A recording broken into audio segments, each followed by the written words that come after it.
প্রিয় শিক্ষার্থীবৃন্দ, কিশোর বাতায়ন ক্লাসে তোমাদেরকে স্বাগত জানাচ্ছি। আমি মোহাম্মদ হারুনুর রশিদ, সহযোগী অধ্যাপক, ক্যামব্রিয়ান স্কুল অ্যান্ড কলেজ। আমরা ধারাবাহিক যে ক্লাসগুলো করছিলাম একাদশ দ্বাদশ শ্রেণীর উচ্চতর গণিত বিষয়ের, আজকে আমরা দ্বিতীয় পত্রে নতুন একটা চ্যাপ্টার শুরু করব, অষ্টম অধ্যায় স্থিতিবিদ্যা। তো আমরা স্থিতিবিদ্যা এবং গতিবিদ্যা, আমরা এখানে দুইটা ক্লাস আছে, দুইটা চ্যাপ্টার আছে, অষ্টম এবং নবম অধ্যায়। আমরা আজকে অষ্টম অধ্যায় নিয়ে কথা বলবো। তো আসো আমরা আগে প্রথমে দেখিনি আমাদের সাথে যে বন্ধুরা আছো, তোমরা আমাদের ক্লাসটা অবশ্যই শেয়ার করে দিবে, কারণ আমরা আজকে যে ক্লাসটা করছি খুবই প্রয়োজনীয়। বিশেষ করে উচ্চতর গণিতের মেকানিক্স চ্যাপ্টারটা, অর্থাৎ বলবিদ্যার যে চ্যাপ্টারটা, এখানে স্থিতিবিদ্যা এবং গতিবিদ্যা, অনেকে কিন্তু এই চ্যাপ্টারটার মধ্যে সমস্যা থাকে। তবু আমরা আজকে আমরা বেসিক কিছু জিনিস আলোচনা করব। তো দেখি আমাদের সাথে বন্ধুরা যারা আছো, তোমাদের যে কোনো সমস্যা থাকলে তোমরা অবশ্যই আমাদের সাথে শেয়ার করো, তোমাদের সমস্যাগুলো এখানে লিখো। তবু আছো অনেকে, তো তার মধ্যে তাহমিদ দানিয়েল ধন্যবাদ আছে, আলহামদুলিল্লাহ। আনিকা বুসা, দিয়া, নাদিয়া, সুলতানা, সেতু, তোমরা অবশ্যই আমাদের ক্লাসটা শেয়ার করে দিও। তো আমরা যদি তোমাদের কোথাও কোনো সমস্যা থাকে তবু আমাদেরকে বলিও, আমি অবশ্যই চেষ্টা করব তোমাদের এই সমস্যাগুলো সমাধান করতে। আমরা আসো স্থিতিবিদ্যা, আমরা প্রথমে যে আমাদের শিখন ফলটা আছে, দেখো প্রথমে তুমি বলবিদ্যার প্রাথমিক যে ধারণাসমূহ বর্ণনা করতে পারবে। এই চ্যাপ্টারের আমাদের মূল শিখন ফলটা বলবিদ্যার প্রাথমিক ধারণাসমূহ বর্ণনা করতে পারবে। একটা বলের ক্রিয়াবিন্দুর স্থানান্তর বিধি বর্ণনা করতে পারবে, বলের ক্রিয়া প্রতিক্রিয়া ব্যাখ্যা করতে পারবে, কোনো কণার উপর কার্যত দুটি বলের লব্ধি নির্ণয় করতে পারবে, নির্দিষ্ট দিকে একটি বলের অংশক নির্ণয় করতে পারবে, লম্বাংশের সাহায্যে কোনো কণার উপর কার্যরত সমতুলীয় বলজোটের লব্ধি নির্ণয় করতে পারবে। তারপর কোনো কণার উপর কার্যরত বলজোটের সাম্যাবস্থা কী তা বর্ণনা করতে পারবে, কোনো কণার উপর কার্যরত তিনটি বলের সাম্যাবস্থা ত্রিভুজ সূত্র বর্ণনা, প্রমাণ ও প্রয়োগ করতে পারবে, কোনো কণার উপর কার্যরত তিনটি বলের সাম্যাবস্থা লামির সূত্র বর্ণনা ও প্রমাণ করতে পারবে। তারপর হলো সমতুলীয় বলজোটের সাম্যাবস্থা এবং কোনো জড়বস্তুর ক্রিয়ারত সমান্তরাল বলের লব্ধি নির্ণয় করতে পারবে। তো এই যে আমাদের 11টা পয়েন্ট আছে, এই পয়েন্টগুলো আমরা এখান থেকে শিখতে পারবো। তো পরীক্ষাতে যখন আমরা কোশ্চেন করব, আমরা এই পয়েন্টগুলোর উপর ভিত্তি করেই কিন্তু তোমাদের জন্য কোশ্চেন করব। তো প্রথমে আসো বলবিদ্যার প্রাথমিক ধারণাগুলো কি। বলবিদ্যা মানে মেকানিক্স। তো আমরা এখানে বলি বলবিদ্যা হলো গণিত শাস্ত্রের যে শাখায় কোনো স্থির বা গতিশীল অবস্থার, কোনো বস্তু স্থির বা গতিশীল অবস্থা আমরা যদি আলোচনা করি যে জায়গাতে, সেটাকে বলা হচ্ছে মেকানিক্স বা বলবিদ্যা। এই যে আলোচনাটা হয় স্থির বস্তু নিয়ে অথবা গতিশীল বস্তু নিয়ে, সেটা আবার দুই ভাগে থাকে। একটা হলো স্থিতিবিদ্যা স্ট্যাটিক্স, আর একটা বলে গতিবিদ্যা ডাইনামিক্স। অর্থাৎ বলবিদ্যার যে অংশে স্থির বস্তুর উপরে বল প্রয়োগ করলে তার যে প্রতিক্রিয়াটা হবে, তার যে চেঞ্জিংগুলো হয়, তার যে অবস্থানের যে পরিবর্তন হয়, সেটা নিয়ে আমরা আলোচনা যেখানে করব স্থিতিশীল বস্তু, তাহলে স্থিতিবিদ্যা। আর গতিবিদ্যা হলো যেখানে গতিশীল বস্তুর উপর যদি কোনো বল প্রয়োগ করলে তার যে প্রতিক্রিয়াটা হবে, তার যে চেঞ্জিংগুলো হয়, সেখানে নিয়ে যে আলোচনা হয়, সেটা হলো আমাদের এখানে ডাইনামিক্স বা গতিবিদ্যা। তো ডাইনামিক্সের আর স্ট্যাটিক্সের আমাদের এখানে চ্যাপ্টার, এটা হলো অষ্টম অধ্যায় স্থিতিবিদ্যা, আর গতিবিদ্যা হলো নবম অধ্যায়। আমরা আজকে স্থিতিবিদ্যা নিয়েই কথা বলবো, অর্থাৎ স্থিতিশীল বস্তুর উপরে আমরা বল প্রয়োগ করলে কি অবস্থা হবে। তো সেখানে আসো, প্রথমে হলো বলের ক্রিয়াবিন্দু। একটা বল যে কোনো একটা বিন্দু থেকে একটা রেখা বরাবর কিন্তু কাজ করে। তো সেখানে এই ক্রিয়াবিন্দু কিভাবে স্থানান্তর করতে পারি, সেটা নিয়ে আমরা প্রথম আলোচনা করব। আমাদের শিখন ফলে প্রথম ছিল ক্রিয়াবিন্দু কিভাবে স্থানান্তর করা হয়। তবে আমাদের সাথে যে বন্ধুরা আছে আবারও তাদের সাথে একটু দেখে নেই। তোমরা যারা আছো, তোমাদের কোনো কমেন্টস থাকলে তোমরা অবশ্যই শেয়ার করো। তো যারা আছো আবারও দেখে নেই। রূপা আছো, ধন্যবাদ রূপা, ওয়ালাইকুম আসসালাম। স্মিতা, সারিয়া সিদ্দিক দেখছে, পারিয়া, শ্রামিতা, শ্রাবণী, ধন্যবাদ। আলিক ইসলাম, আলাইকুম আসসালাম। মোস্তফা আল আরিফ, তাজুল ইসলাম, ধন্যবাদ। তোমরা যারা ক্লাসে আছো, আয়েশা, ওয়ালাইকুম আসসালাম। তোমাদের যদি কোথাও কোনো সমস্যা থাকে তোমরা অবশ্যই আমাদের ক্লাসগুলো খেয়াল করবে। তো আমরা প্রথমে হলো বলের ক্রিয়াবিন্দুর স্থানান্তর বিধিটা কি এটা একটু আলোচনা করে নিই। বলের ক্রিয়াবিন্দুর স্থানান্তর বিধি খেয়াল করো। আমরা যদি একটা বল আমরা এখানে দেখি বলের ক্রিয়াবিন্দুর স্থানান্তর, তুমি যদি চিন্তা করো আমরা এখানে এসি বরাবর একটা বল ধরো কাজ করছে, এফ বল। এসি বরাবর বল কোনটা? এফ বল কাজ করছে। তাহলে তার ক্রিয়াবিন্দু এ বিন্দুতে এসি বরাবর এফ বল কাজ করছে। তাহলে এখন আমরা এ বিন্দুটাকে স্থানান্তর করব এসি রেখার উপরে আরেকটা বিন্দুতে। সেটা কিভাবে সম্ভব? আমরা ধরো এখানে একটা বিন্দু বি দিলাম, বিতে আমরা ঠিক এফ বলের সমান করে তার এদিকে একটা বল দিলাম, আবার এখানে আরেকটা বল প্রয়োগ করলাম। তাহলে দেখো আমরা এখানে লেখাটা ক্লিয়ার করে দিই। তাহলে বি বিন্দুতে এসি বরাবর প্রথমে এফ বলটা ছিল, বি বিন্দুতে আমরা করলাম কি দুইটি সমান বিপরীতমুখী বল আমরা প্রয়োগ করলাম এফ বলের সমান। তাহলে এখানে এটা, তাহলে দেখো এ বি বরাবর বলটা হলো এফ, আবার বি এ বরাবর বলটা হলো এফ, দুইটা বল সমান। তাহলে দুইটা বল সমান এবং বিপরীতমুখী হলে এখানে কোনো কাজ থাকবে না, এটার বলের মান হবে 0। তখন আমরা এ বি বরাবর আর এখানে বি এ বরাবর যেহেতু এটা 0 আসবে বলের মান, তাহলে এখন বলটা চলে আসবে দেখো বিসি বরাবর যে বলটা থাকবে, বিসি বরাবর যে বলটা থাকবে এখানে, এই বলটা কত আসলো? এফ বল। দেখো এ বিন্দু থেকে এখন বলটা চলে আসছে কোথায়? বি বিন্দুতে। এখানে চলে আসছে বি বিন্দুতে, একই বল এখন সিতে কাজ করতেছে। তাহলে এই স্থানান্তর এ বিন্দু থেকে আমরা বলটা স্থানান্তর করে নিলাম বি বিন্দুতে। দেখো এই এফ বলটা এখন কোথায় চলে আসলো? বি বিন্দুতে আসলো এবং এটা সমান, আগের বলটার সমান। তাহলে এটাই হলো এই বলের স্থানান্তর, এটাই হলো বলের স্থানান্তর। তারপর আমাদের আবার কি ছিল দেখো, তারপর ছিল বলের ক্রিয়াবিন্দু স্থানান্তর। তারপর হলো লব্ধি বল। কোনো নির্দিষ্ট সময়ে কোনো কণার উপর বিভিন্ন দিকে একাধিক বল ক্রিয়ারত থাকলে, কোনো নির্দিষ্ট সময় কোনো কণার উপর যদি একাধিক বল ক্রিয়ারত হয়, লব্ধি বল সবসময় আমাদের কাজে আসবে। আমরা সবসময় এটা নিয়ে কথা বলি, বিশেষ করে ফিজিক্সে তোমরা যেহেতু পড়োই সবসময় লব্ধি বলটা কি।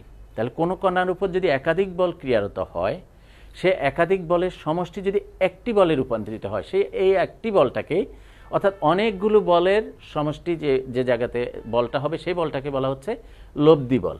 এটাই বলছে কোনো নির্দিষ্ট সময় কোনো কণার উপর বিভিন্ন দিকে একাধিক বল ক্রিয়ারত থাকলে কোনো নির্দিষ্ট দিকে একটি মাত্র বল দিয়ে ওই বলগুলোর ক্রিয়াফলের সমষ্টি প্রকাশ করা যায়, তবে ওই বলগুলোকে একাধিক বলের লব্ধি বল বলে। এক কথায় একাধিক বল যখন সমষ্টি রূপে একটা বলে চলে আসবে, একাধিক বল কাজ করছে কিন্তু তাদের সমষ্টি একটা বলে চলে যাবে, সেই একটা বলকে বলা হচ্ছে লব্ধি বল। আর একাধিক যে বল ছিল সেইটা হলো ওই লব্ধি বলটার অংশক, অর্থাৎ তার কিছু অংশ দিয়ে এটা হলো। তবু আমরা এখানে একটু চিত্রের সাহায্যে দেখাই দিই। ধরো আমরা এখানে যদি বলি লব্ধি বল, যেমন ধরো এই বরাবর একটা বল কাজ করছে, এই বরাবর আরেকটা বল কাজ করছে। এটা যদি পি হয়, এদিকে যদি কিউ হয়, তাহলে এখানে আমি মনে করলাম এই দুইটা বলের সমষ্টি হলো আর। তাহলে ও এ বরাবর মনে করলাম পি বল, যদি কিউ বল, তাহলে ও সি বরাবর আর। এই আর বলটাকে আমরা বলছি, আরটাকে আমরা বলতেছি পি প্লাস কিউ। তাহলে আরটাকে আমরা বলতেছি পি প্লাস কিউ, অর্থাৎ বল দুইটার যোগফল। এখন এই ও এ বরাবর যে বলটা আছে এটা হলো আর বলের অংশক, আবার কিউ বরাবর যে বলটা আছে সেটাও আর বলের অংশক। তাহলে বলের অংশক কি? একটা বলের তার যে বলগুলোর সাহায্যে একটা বল তৈরি হয়েছে, যে একটা নির্দিষ্ট বল চললো, তার ওই যে বলগুলো ছিল এগুলোই হলো তার অংশক। এটাই হলো আর বলের বিভাজিত রূপ। আর বল বিভাজিত হয়ে ভাগ হয়ে কয়টা বল হয়েছে? দুইটা বল হয়েছে। তাহলে দুই বা ততোধিক বলের এই যে অবস্থান আছে এটাকে বলা হচ্ছে লব্ধি বল। তাহলে লব্ধি বল বলতে আমরা কি বুঝছি? কি বুঝতেছি? লব্ধি বল হলো একটি কণার উপর যদি একাধিক বল বিভিন্ন দিকে ক্রিয়ারত হলে তাদের সমষ্টি যে একটি বলের দিকে কাজ করবে, সমষ্টিগুলো একটা বলের দিকে কাজ করবে, সেটাই হলো লব্ধি বল। এটাকে ধরতেছি আমরা এখানে আর, রেজাল্টেন্ট দিয়ে আর। তাহলে এই একাধিক বলের প্রত্যেকটি আর বলের অংশক, তাহলে অংশক ক্লিয়ার, লব্ধি বলটা ক্লিয়ার। এখন তার ফলে আমাদের আবার শিখন ফলে কি আছে দেখো, লব্ধি বলের পরে আছে আমাদের বলের সামান্তরিক সূত্র। এটা পরীক্ষাতে আসে এবং এই সূত্রটা দিয়ে তোমাদের অনেকগুলো অঙ্ক করতে হয়। বলের সামান্তরিক সূত্র, যদি কোনো সমতলের উপর একই বিন্দুতে একই সময়ে এক ক্রিয়াশীল দুটি বলকে সামান্তরিকের দুটি সন্নিহিত বাহু দ্বারা নির্দেশ করা হয়, তাহলে ওই সামান্তরিকের ওই বিন্দুগামী কর্ণ দ্বারাই তার লব্ধি বলকে নির্দেশ করা হয়, অর্থাৎ বল দুইটার সমষ্টিকে প্রকাশ করা হয়। এখন সেটা কিভাবে?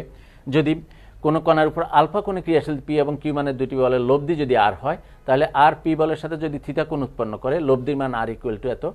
এই সূত্রটা তোমরা কিন্তু প্রমাণ করেছ, ফিজিক্সে করেছ।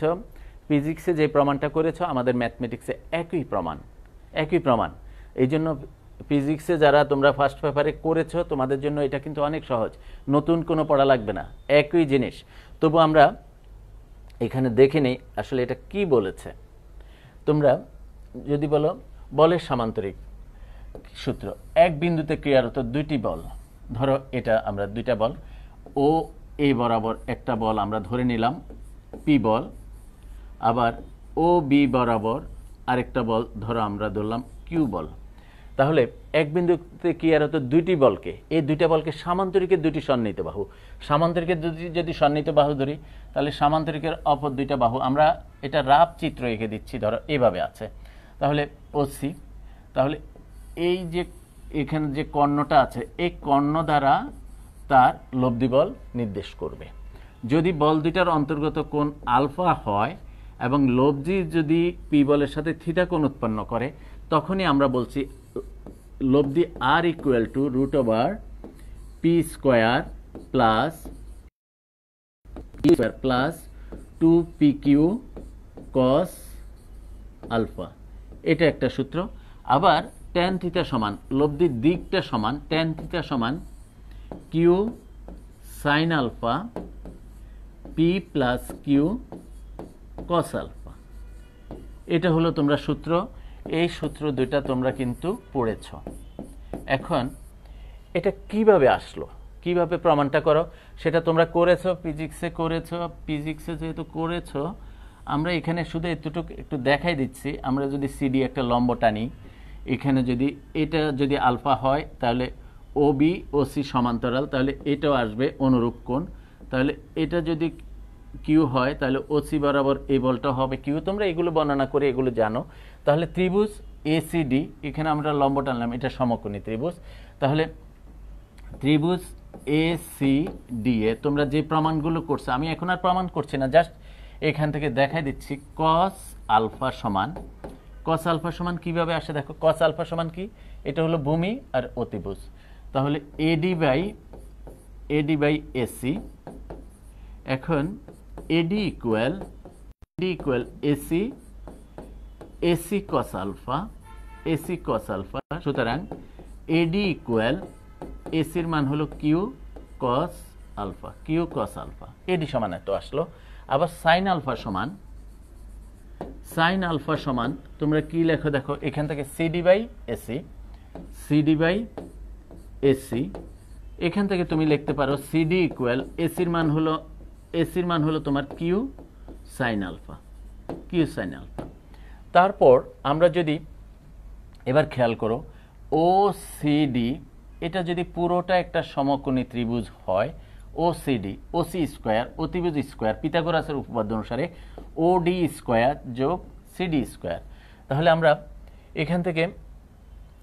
এখানে লিখি, যেহেতু এখান থেকে এটাতে লিখতে পারি ওসি স্কোয়ার সমান কি লেখা যায় বলো, ওডি স্কোয়ার যোগ সিডি স্কোয়ার। এখন দেখো ওডির পরিবর্তে আমরা লিখতে পারি ও এ। যদিও প্রমাণটা তোমাদের আছে, আমি এখন আর তো কিছু দেখতেছি না, এটা স্কোয়ার। আবার সিডি স্কোয়ার তো আমাদের এখানে মান আছে, আচ্ছা থাকুক এখন সিডি স্কোয়ার।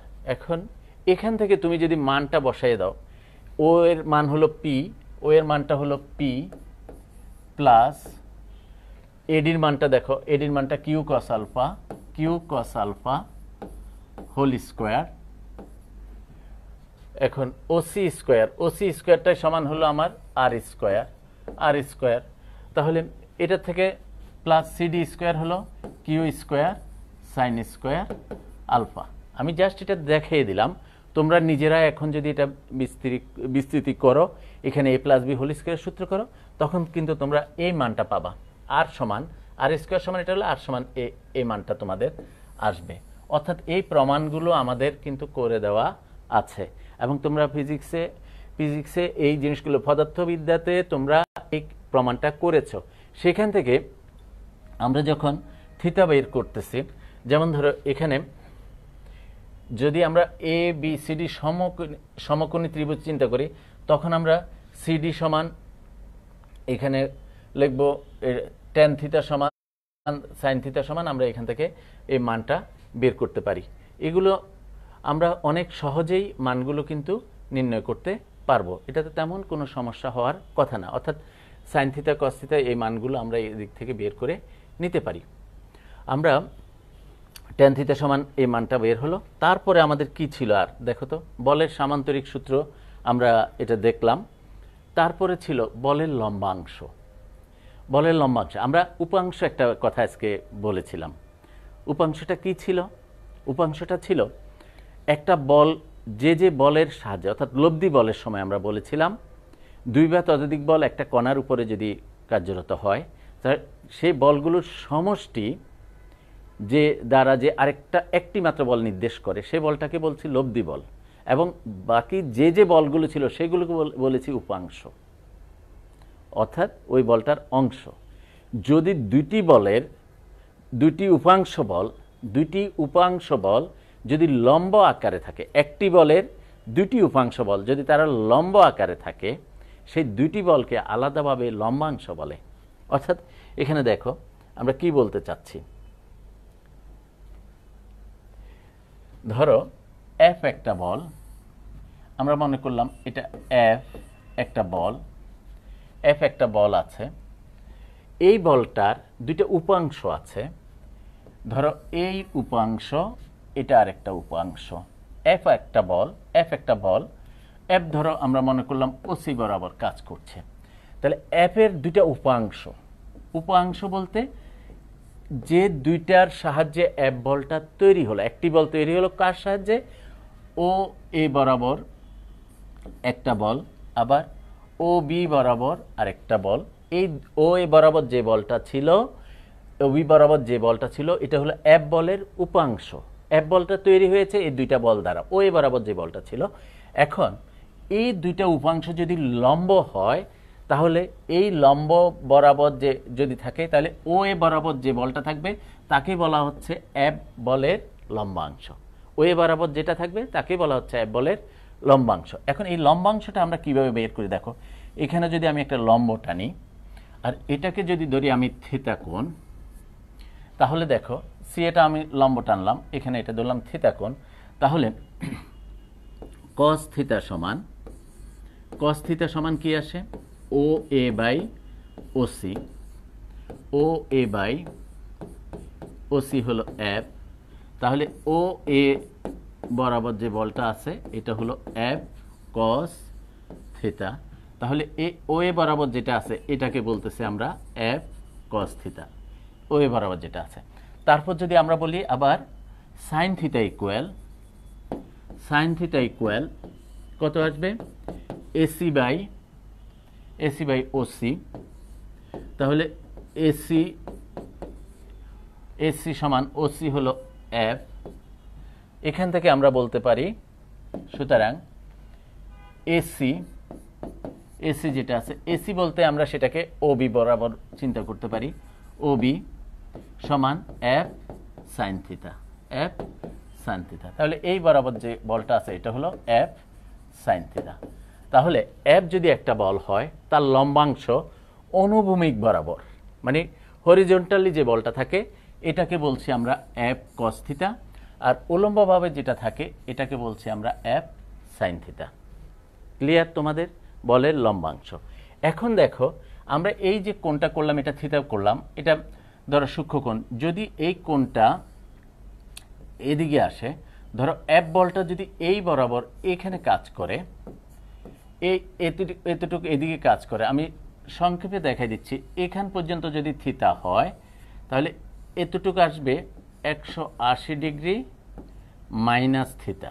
তাহলে এখানে যখন কাজ করবে তখন মানটা কত আসবে?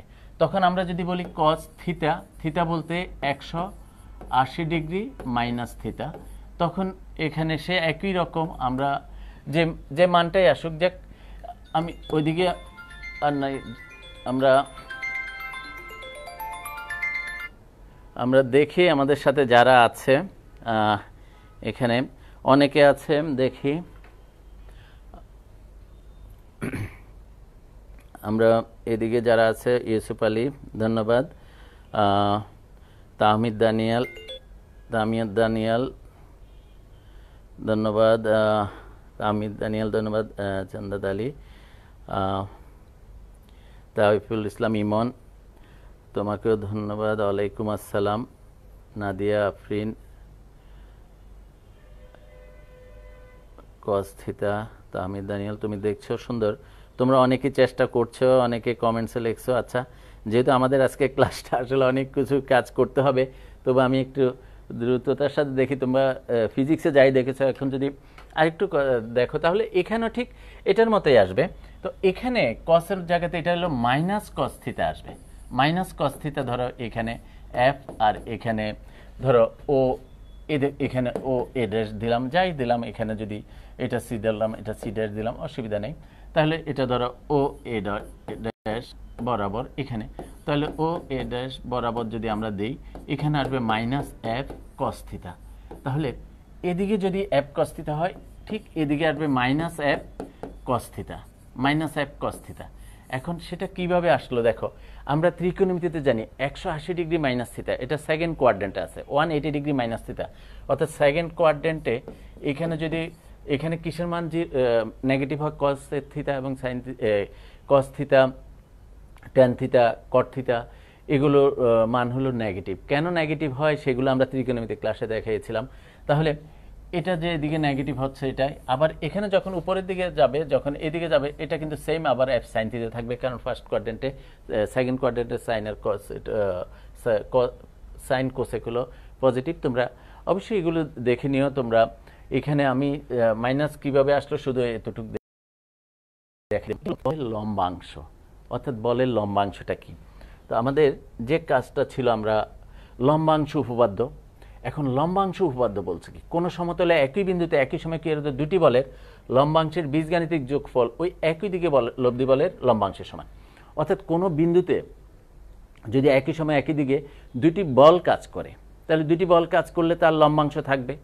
আবার বল দুইটার লব্ধি যদি কাজ করে, লব্ধিরও একটা লম্বাংশ থাকবে। তো বলা হচ্ছে বল দুইটার লম্বাংশের বীজগাণিতিক যোগফল তার লব্ধি বলের লম্বাংশের সমান। এখন বীজগাণিতিক যোগফল, যোগফল না বলে বীজগাণিতিক বললো কেন? বীজগাণিতিক যোগফল বলা হচ্ছে এখানে পজিটিভও হতে পারে, নেগেটিভও হতে পারে। আমরা সবসময় যোগ বলি 1 প্লাস মাইনাস 1, 1 প্লাস প্লাস 1। আমরা বীজগাণিতিক যোগফল যেমন ধরো আসলে প্লাস মাইনাস হতে পারে। আচ্ছা যাক, আমরা এমনিতেই চিন্তা করি, ধরো আমরা মনে করলাম এইভাবে দেখি,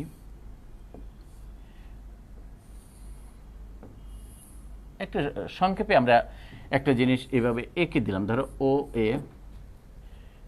ও এ আর ও বি। আমার হয়তো এটা রাফ একটা চিত্র এঁকে দিচ্ছি। ও এ বরাবর ধরো পি বল, এটা ধরো কিউ বল।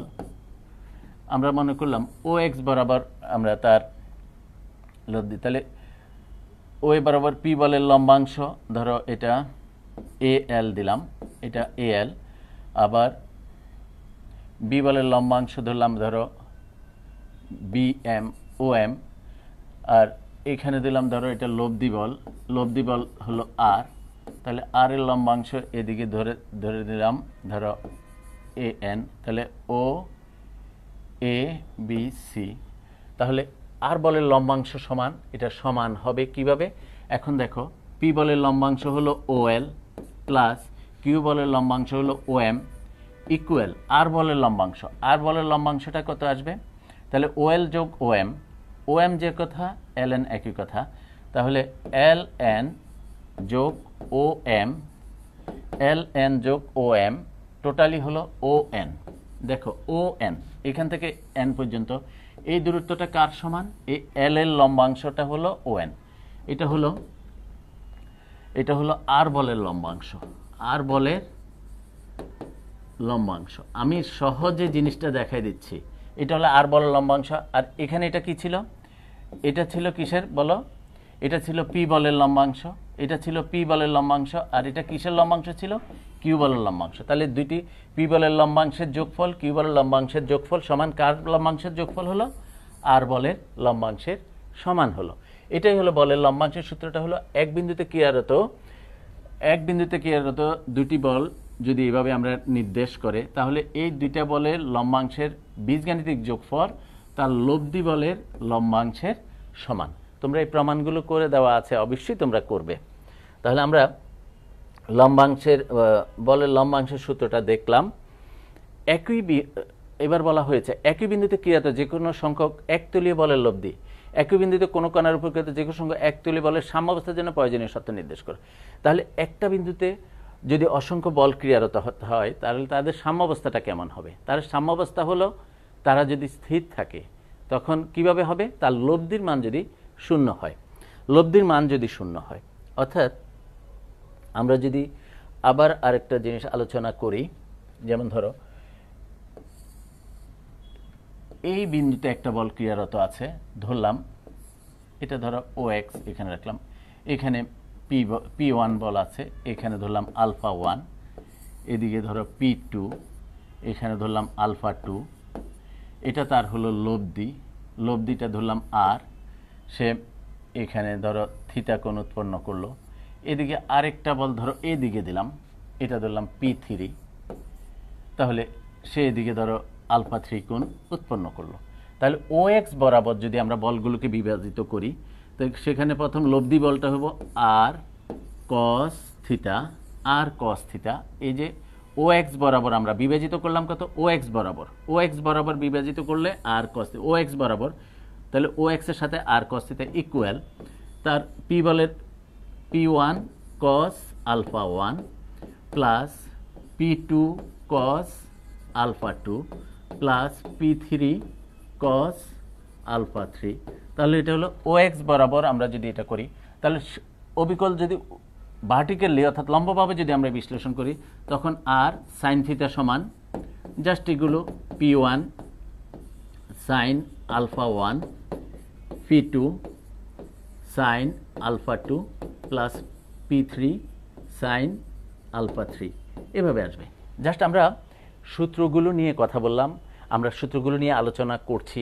তাহলে এই যদি অবস্থা হয়, এখন সেখানে এটা ভারসাম্য অবস্থা কখন আসবে? যদি তার লব্ধির মান শূন্য হয়। এখানে আমরা ধরো এটাকে ধরে নিলাম এটা সমান ক্যাপিটাল এক্স, এটা ধরলাম ক্যাপিটাল ওয়াই, তাহলে R square equal X square plus Y square ধরে নিলাম এটা আমরা। তাহলে এটা যদি জিরো হয় তাহলে ভারসাম্য অবস্থা হবে। তাহলে এটা যদি জিরো হয় তাহলে অবশ্যই এক্স সমান জিরো হতে হবে, ওয়াই সমান জিরো হতে হবে। তাহলে আলাদাভাবে বোঝা যাচ্ছে আনুভূমিকভাবে যে লম্বাংশটা বের হবে এটার মান জিরো হবে। ভারসাম্য অবস্থা হলে আনুভূমিকভাবে যেটা আছে এটার মান জিরো হবে, কারণ আমরা এখানে যেহেতু এটার বর্গের যোগফল শূন্য, সে যেহেতু আর এর মান শূন্য হতে হবে ভারসাম্য অবস্থা থাকলে, তখন আলাদাভাবে এটার মানও শূন্য হতে হবে, না হলে কখনোই সম্ভব না। তো এই কথাটাই আমাদের এখানে বলা আছে। দেখো, একই বিন্দুতে কোনো কণার উপর ক্রিয়াত যে কোনো সংখ্যক একদিলীয় বলে ভারসাম্য অবস্থার জন্য প্রয়োজনীয় পর্যাপ্ত শর্ত হলো কোন দিকে বলগুলোর লম্বাংশের বীজগাণিতিক যোগফল শূন্য হবে। তাহলে এই জন্য আমরা এতটুকু করলাম। তো আজকের আমাদের মূল কাজটা হলো আমরা কিন্তু শিখনফলের, দেখো আমরা শিখনফলের দিকে আসি। আমাদের শিখনফলের যে কাজগুলো ছিল, আমরা প্রাথমিক আলোচনাগুলো শেষ করলাম, আমরা কিন্তু এখন অঙ্কতে যাব, কিছু প্রমাণের মধ্যে যাব। বলবিদ্যা প্রাথমিক ধারণার আমরা বর্ণনা করলাম, বলের ক্রিয়াবিন্দু করলাম, ক্রিয়া প্রতিক্রিয়া। আচ্ছা, ক্রিয়া প্রতিক্রিয়া কিন্তু কথা আলোচনা হয় নাই। নিউটনের তৃতীয় সূত্র, যেটা সবার খুব পরিচিত এবং সবার প্রিয়, প্রত্যেক ক্রিয়ারই একটি সমান এবং বিপরীত প্রতিক্রিয়া আছে, এটা তোমরা জানো। বিশেষ করে তুমি যদি মনে করো একটা গতিশীল গাড়ি, ধরো একটা বাস চলতেছে, পিছনে একটা ট্রাক আসলো, এসে বাসটাকে যখন ধাক্কা মারলো, বাসটা একটু সামনে যাবে কিন্তু পিছনে ট্রাকটা থেমে যাবে। কেন ট্রাকটা থেমে যাবে? ধাক্কা মারার পর সমান প্রতিক্রিয়া কিন্তু বাস থেকে ট্রাকের উপরে আসবে। তখন যে সমান বিপরীত প্রতিক্রিয়া, সে যতটুকু বল দিল সমান বিপরীত প্রতিক্রিয়ার কারণে পিছনের ট্রাকটা কিন্তু থেমে যাবে। এটাই হলো বলের ক্রিয়া প্রতিক্রিয়া। কোনো কণার উপর কার্যত দুটি বলের লোভ দিয়ে আমরা আলোচনা করেছি, অংশক আলোচনা করেছি, লম্বাংশের কাজগুলো আমরা করেছি, কোনো কণার উপর কার্য বল জোটের সাম্যাবস্থা আমরা আলোচনা করেছি। তারপরের 9, 8, 9, 10, 11 কিন্তু এখনো আলোচনা আমরা করিনি, সেগুলো নিয়ে আমরা আগামী ক্লাসে ইনশাল্লাহ আলোচনা করব।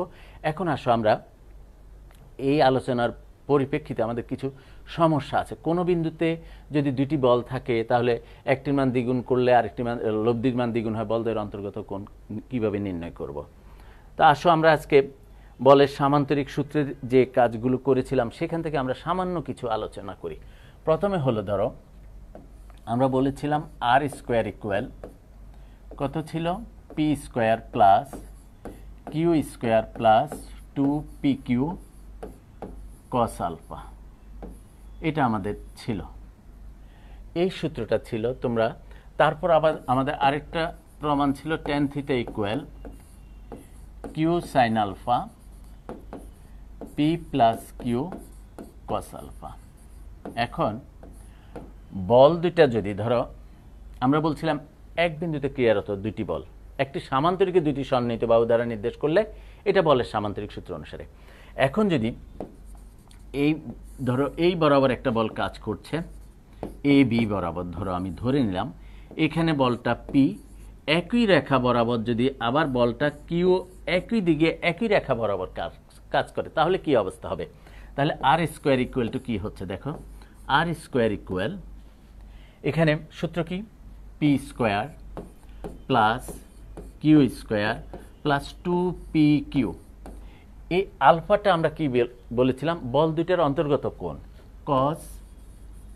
এখন এটা যদি একই দিকে কাজ করে তাদের মধ্যবর্তী কোণটা হবে 0, তাহলে এটাতে চলে আসছে P square plus Q square plus 2pq। এখান থেকে আমরা বলতে পারি P plus Q whole square. সুতরাং R equal P plus Q, R equal P plus Q. এখন দেখো বল দুইটা যদি একই দিকে একই সরলরেখায় যায়, তখন এক বিন্দুতে একই দিকে একই সরলরেখায় যদি থাকে, তখন আর ইকুয়াল টু কত আসলো? পি প্লাস কিউ, অর্থাৎ বল দুইটার যোগফল। এই বল দুইটার যোগফল, এটাকেই বলা হচ্ছে লব্ধির ম্যাক্সিমাম। লব্ধির মান ম্যাক্সিমাম কখন হবে? যদি তারা একই দিকে তারা একই সরলরেখা বরাবর এখানে কাজ করে, তাহলে তার মান হলো, লব্ধির মান হলো সবচেয়ে বড়। যদি সে বিপরীত দিকে কাজ করে, যদি সে এদিকে কাজ করে, একটা বল এদিকে আছে ধরো এ, পি বলটা ধরো এদিকে আছে, আর সি বরাবর ধরো এদিকে আছে ধরো কিউ বলটা, তাহলে তার এই মধ্যবর্তী কোণটা কত আসবে? মধ্যবর্তী কোণটা হলো 180 ডিগ্রি। মধ্যবর্তী কোণটা 180 ডিগ্রি। তখন আমাদের এখানে R square P square plus Q square plus 2pq cos 180 degree. এখান থেকে আমরা এটাতে P square plus Q square, তোমাদের এগুলো কিন্তু অনেক সহজভাবে প্রমাণ করা আছে বইতে, তোমরা দেখলে পাবা, তখন এটা এখানে চলে আসে। এখান থেকে আমরা বলি R equal P minus Q, R equal to P minus Q. এটা তখন হয় আর এর মান হয় মিনিমাম, অর্থাৎ লব্ধির মান হলো ক্ষুদ্রতম। লব্ধির মান ক্ষুদ্রতম হবে কখন? তারা যখন বিপরীত দিকে কাজ করবে, অর্থাৎ তার মধ্যবর্তী কোণটা যদি 180 ডিগ্রি হয়। পি ইজ গ্রেটার দেন, আমরা কিউ ধরে নিচ্ছি, এখানে P is greater than Q ধরে নিচ্ছি, তখন আর মানটা ক্ষুদ্রতম হয়। তো এই কাজগুলো আমরা বিভিন্ন সময় করি। আবার একটা জিনিস বলা হয়েছে, যদি পি যদি সমান হয়, কিউ এবং পি যদি সমান হয়, তাহলে লব্ধির দিক তাকে অন্তর্ভুক্ত কোণকে সমদ্বিখণ্ডিত করে। এগুলো বইতে খুব সহজভাবে করে দেওয়া আছে, তোমরা অবশ্যই চেষ্টা করো। আমরা আজকে এখানে আরেকটু যে সমাধানগুলো আছে আমরা সেগুলো একটু দেখি। যেমন ধরো 3p এবং 2p দুইটি বলের লব্ধি আর, দুইটি বল দেওয়া আছে, বল দুইটা হলো 3p আর 2p, তার লব্ধি আর। তাহলে আরটা আমরা কিভাবে বের করব?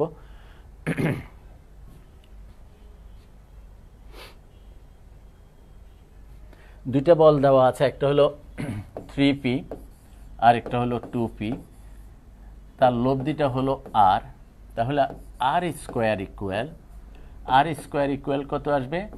9p square plus 4p square plus 3p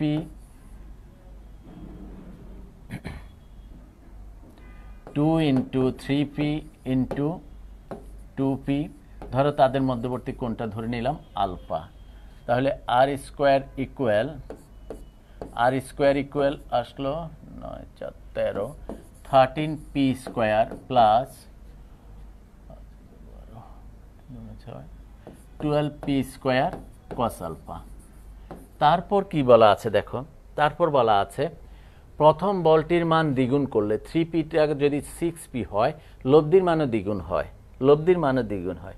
প্রথম বলটাকে যদি আমি দ্বিগুণ করি তাহলে লব্ধির মান দ্বিগুণ 2r স্কোয়ার হোল স্কোয়ার, আর এখানে যদি 6p whole square plus 2p whole square 2 into 6p into 2p plus alpha, তাহলে এখানে আসছে 4r square 36p square plus 4p square plus